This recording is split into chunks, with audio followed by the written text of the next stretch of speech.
नमस्कार, आप देख रहे हैं द बिहार टॉप। मैं हूं आदेशपुरी। बिहार में शिक्षकों की भर्ती होने वाली है। काफ़ी लंबे चौड़े स्तर पर 1,78,000 शिक्षकों की भर्ती होनी है। आपको बता दें कि बिहार सरकार ने बीपीएससी को अधिसूचित किया है कि उन्हें ही बिहार में शिक्षकों की भर्ती करनी है। आपको बताते चले कि जब से बीपीएससी की चर्चा शुरू हुई तब से ये प्रश्न उठने लगा कि क्वेश्चन कैसा रहेगा, सिलेबस क्या रहेगा, कितने अंकों का परीक्षा होगा, निगेटिव होगा या नहीं होगा, बहुत तरह के प्रश्न हैं।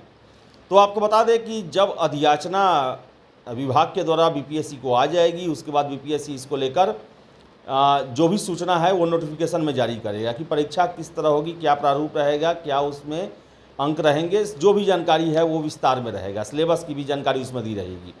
लेकिन सिलेबस को लेकर हमेशा प्रश्न किए जा रहे हैं। तो आपको बता दें कि आयोग के अध्यक्ष अतुल प्रसाद ने कुछ ट्वीट किए हैं और उन्होंने एक इंडिकेशन दिया है और कहा भी है कि जो प्रश्न पूछ रहे हैं कि सिलेबस कैसा रहेगा, स्टैंडर्ड कैसा रहेगा, वो मेरे इस ट्वीट से इसका अर्थ निकाल ले।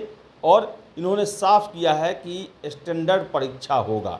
आप देख लीजिए, पहला जो इन्होंने ट्वीट किया है जिसमें इन्होंने साफ लिखा है कि एक अधिकारी के लिए बुद्धि ज्ञान से अधिक महत्वपूर्ण है, क्योंकि काम पर उसे नई चुनौतियों का सामना करना पड़ सकता है जहां उसका ज्ञान मददगार नहीं होता है।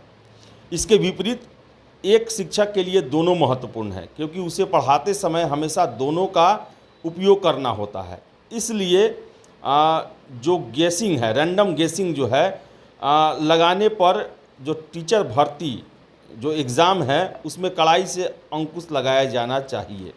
यानी कि जो रैंडम गेसिंग, जो गेस आप करते हैं, तुक्का मारना जो होता है, उस पर कड़ाई से रोक लगाया जाएगा।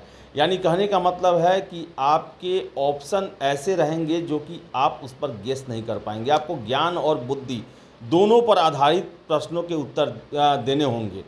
ऐसा नहीं है कि सिलेबस से हूबहू प्रश्न वन लाइनर या ऐसा कि आप ऑप्शन से उसे छांट ले, वैसे की ज़रूरत नहीं रहेगी। यानी कि स्मार्ट गेसिंग जो है वो इसमें नहीं चलेगा। इसमें आपको ज्ञान और बुद्धि आधारित परीक्षा पर ज़्यादा जोर दिया जाएगा। उसके बाद उन्होंने दूसरा ट्वीट किया है जिसमें लिखा हुआ है जबकि टीआरई यानी कि टीचर रिक्रूटमेंट एग्ज़ाम के ब्यौरे को अंतिम रूप दिया जा रहा है, बस कुछ जानकारी देने के लिए पानी का उदाहरण लें। जैसे पानी ऊपर से नीचे की ओर बहता है तो ज्ञान करता है, इसीलिए शिक्षकों का स्तर उनके विद्यार्थियों से ऊंचा होना चाहिए। सिलेबस समान होने पर भी परीक्षा का मानक होगा।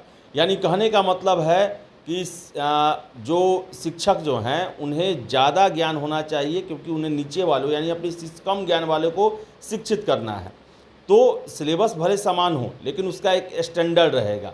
तो कहने का मतलब है, अतुल प्रसाद जी ने साफ कर दिया है कि ज्ञान और बुद्धि आधारित दोनों प्रश्न रहेंगे। तुक्केबाजी नहीं चलने वाली है। बीपीएससी के जो टीचर भर्ती होने वाला है, जो मैं इनके ट्वीट से मैं समझ पा रहा हूँ, आपको बता दें कि जो अनुमान मैं लगा पा रहा हूँ उसके मुताबिक सिलेबस कुछ भी हो लेकिन उसका एक स्टैंडर्ड रहेगा और उसमें आपका जो गेसिंग जो है, रैंडम गेसिंग जो आप करते हैं, वो उस पर अंकुश लगाने की कोशिश की जाएगी।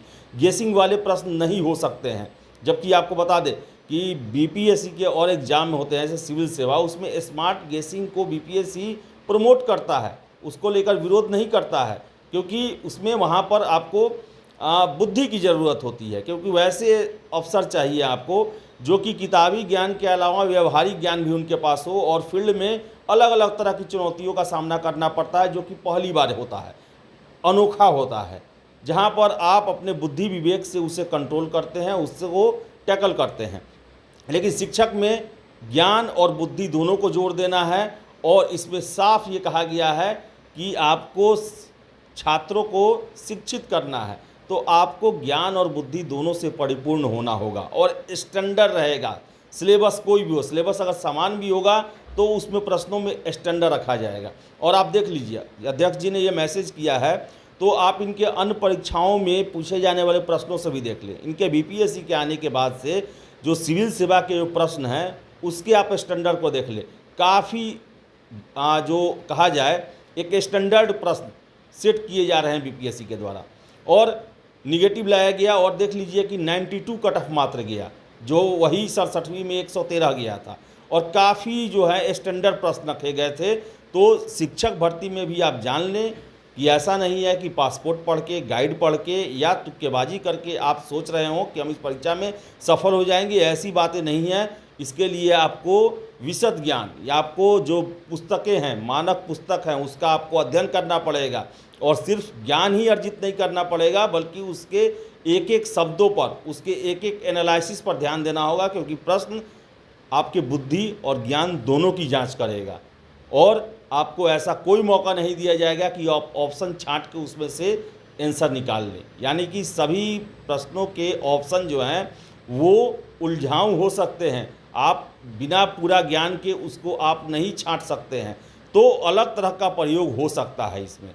तो जितने भी कैंडिडेट हैं या जितने भी जो नियोजित शिक्षक भी हैं, अगर उनको तैयारी करना है, एग्ज़ाम देना है, तो उसके लिए आज से ही तैयारी करना शुरू कर देना होगा और जिस स्टैंडर्ड के लिए आप देना चाहते हैं उसको लेकर नियमावली में जो दिया हुआ है कि कहाँ कहाँ तक रहेगा, जो भी रेफरेंस बुक हैं, चाहे बीटीसी के हो, एनसीईआरटी के हो या किसी अन्य बोर्ड के हो, आप उसको गहराई से पढ़े, समझे और तैयारी में लग जाएं, क्योंकि इंडिकेशन है। और मैं जानता हूं कि बीपीएससी के नए अध्यक्ष जब से आए हैं बीपीएससी में, उन्होंने बीपीएससी को के स्टैंडर्ड को बढ़ाने का सारा प्रयास उन्होंने किया है। आप सिविल सेवा का ही प्रश्न देख लें, अन्य परीक्षाओं के प्रश्न देख लें, काफ़ी उसमें सुधार हुआ है और अच्छे स्टैंडर्ड लेवल के उच्च कोटि के प्रश्न रखे जा रहे हैं, जो कि काफ़ी विशद ज्ञान, आपको कहा जाए तो थ्रू आउट पूरा किताब सिलेबस कवर करने के बाद ही उसे आप